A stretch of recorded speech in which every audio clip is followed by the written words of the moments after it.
Hello, it's Susan. I would usually say, hi, it's Susan at Seaside Stitches, but I'm in another role today. I'm Susan Lofthouse, and Alan and I have been married for 48 years, and he's always been an artist, hobby artist, for a number of years, and then he did an access to higher ed course.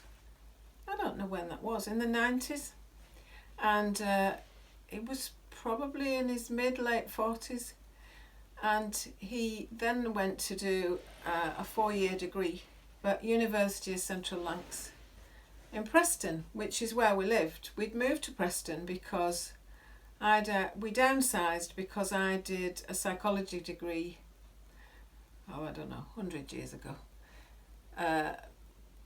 80 odd, in the 80s sometime, and so that I could do it full time, we downsized and went to live at Walton-le-Dale near Preston. So it was lovely there. Then when I qualified, I also did a counselling course. When I qualified, I worked at a local college, a further education college, and eventually Alan went to study there. Initially part-time, an odd evening a week, and then he did a full-time course, which was access to higher education. So he then did his degree, and his degree was a BA Honours in Fine Art. And during his foundation year, he was chosen with a number of the group to enter into an exhibition in London. It was a really quite exciting experience, something he'd never even thought he might do before. He followed his foundation year with time-based media, which I didn't really understand, but time is your medium. And so things that happen over time, things that you can video, performance art. I'm sure lots of you know more about that than I do. Digital art comes into that as well. But it's very strange in the art world, because even though you're producing quite a lot of, well, the process, it's the intention and the process of producing art that is as important to a lot of artists as the actual image you end up with, or the performance you end up with, or the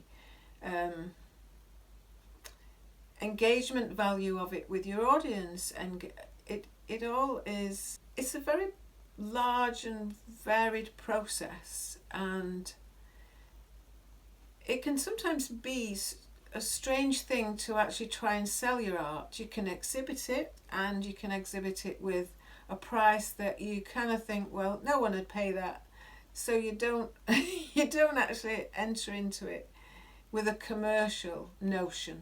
A lot of artists don't anyway.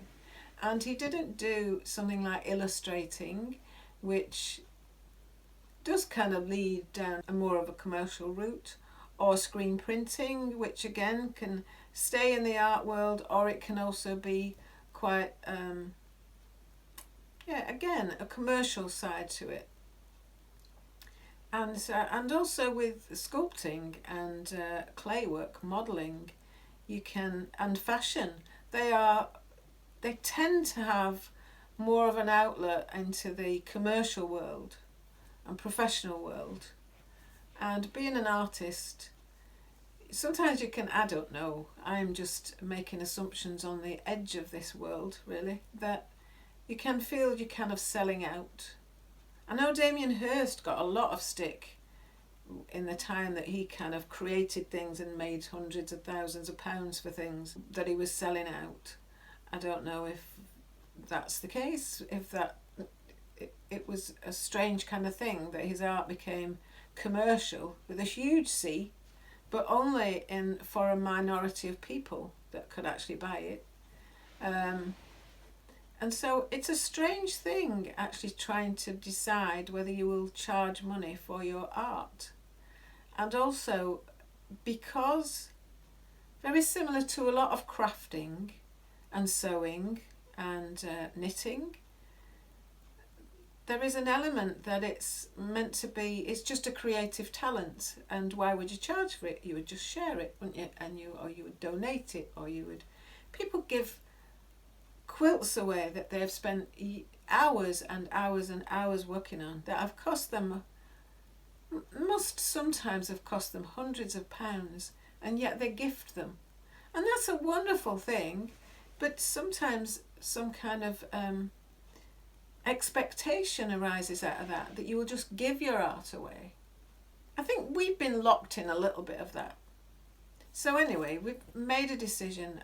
Alan has come to a decision that he's got archives worth of work. He works constantly on his art anyway, currently, and has done so much more of that since we had lockdown, the UK lockdown. And quite often will sit sketching of a night time and then work on that over the coming days and expand on it, sometimes digitally and sometimes just on paper. So we came to a decision that we would actually set up a shop, so an online shop, because we don't have premises for a shop, because after I did my degree and he did his degree, we moved to Blackpool. We upsized slightly, or that wasn't our intention, but in 2015 we downsized again to here. So we don't have a lot of space, and we don't have funds for a shop, physical shop. And so, yeah, we're working on stocking an online shop. And that's just going to take the form of the simplicity of A3 prints, A3 art prints. Our son and our daughter-in-law, it's kind of, we're not just us two going, oh, well, I'm 67, I don't know how to do this, and well, I'm 74, I don't know how to do this. But there's a lot we don't know. And so we are being very careful, but not too careful that we never get the damn thing sorted. Because for years it was going to be something we did. We were moving to Cornwall at one time. I was a therapist, a psychotherapist, but I was also an aromatherapist and a reflexologist. So we were looking at a holistic therapy setup and also the possibility of him being able to display his artwork. And we've gone down several routes about this over time, because we've been together 48 years. This feels a bit different. This feels like there are possibilities. Yeah. So I'm just sharing where we're up to, really, and this diversion from me just sewing and him doing some art. It's quite exciting, and all we've done so far is he had some test prints done at his usual art printers, fine art level prints, and we've just dotted a few about the house and bought some frames, different kinds of frames. We're not selling them with frames. And people just like their individuality of choosing their own frame for their own colour schemes and preferences. And yes, when we have a small exhibition that we're planning, we will have everything in matching frames. It's just much more easy to demonstrate your work if everything is uniform and beautiful and bright. And so we've had some sample prints, we've shown them around friends and family, and there's a good response. That friends and family have usually got something of Alan's on the walls anyway.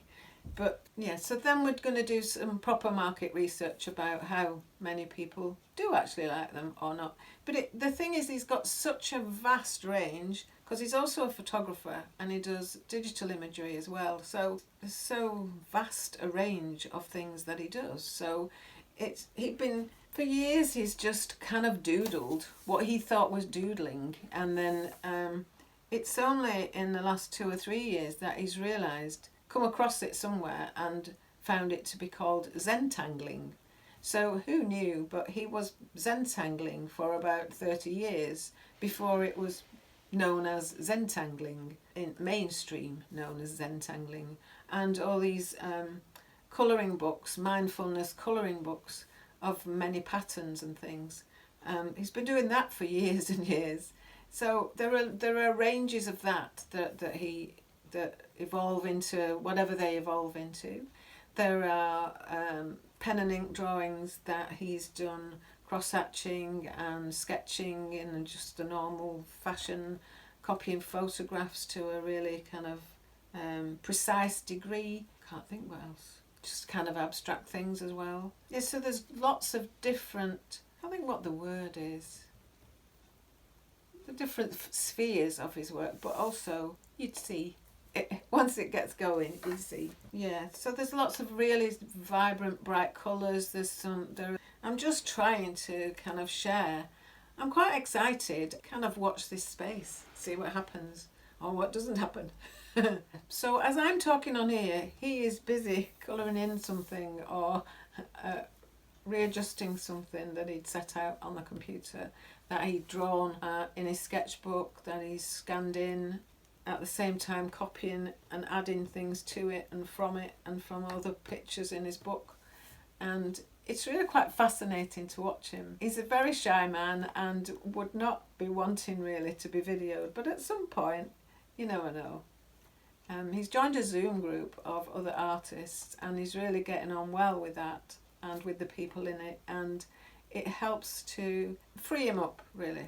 Yes, so when Alan was doing his degree, he caught the attention of someone he was in a course that was afterwards. It wasn't particularly a postgrad course, but he had to be invited to do it, and it was access to art. I think it was more like applied art, so that access to art in the art world rather than access to art in the learning world. And in his exhibition at the end of term of that, or the end of process, his work was noticed by someone who was in charge of the art at the Harris Library.